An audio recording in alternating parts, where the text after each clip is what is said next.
Every single day I move my body. I do.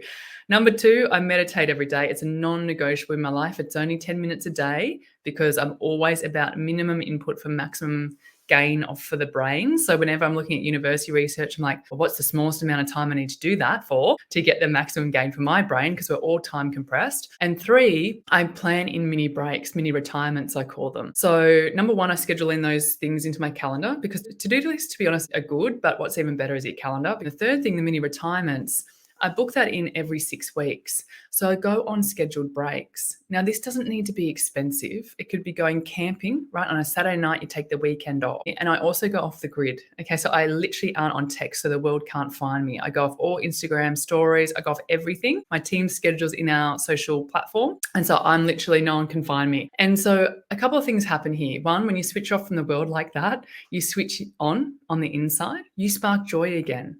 2, when you're off the grid, you're really mindful and you're there with the people that you're holidaying with, whether it's girlfriends for me or whether it's my family or whether it's just me and Jay having a romantic getaway. And number 3 is I get more creativity. When I'm away from it all and so I'm not working in the business, I can sit and when I meditate, there's just so much more creativity. And the other thing around these little breaks, and if people are like, oh my gosh, I'm getting anxious listening to you going off your technology, then having just these mini breaks locked in your calendar at the start of the year or whenever, right? Look at your calendar, lock them in because a few things will happen here for you. 1, you have scheduled breaks in throughout the whole year, right? So you know that you're now here for longevity and without burnout. 2 weeks before you go on a break, right? You speak to anyone who's going on a holiday 2 weeks before and how they sound, like upbeat. Exactly. So excited. What technology? I don't want any emails. I'm on holiday. They're so happy and excited and it's really annoying. Yes.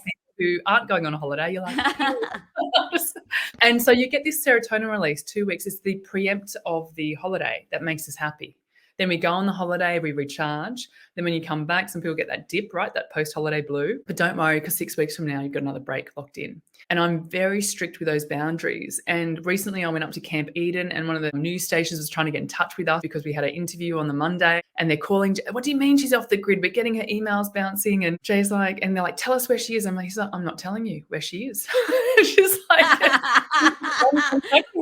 and it was awesome. I was just this place called Camp Eden for 4 days with my girlfriends and you cannot get Wi-Fi there. And it's really amazing how often you actually reach for your phone at the start and you kind of clock how often we're connected. So they would be the 3 things that I think, and we're all on our own unique journey. I mean, we've got hundreds of hacks in that book, but I always say just do something that you're going to enjoy that's going to restore you and lean on that.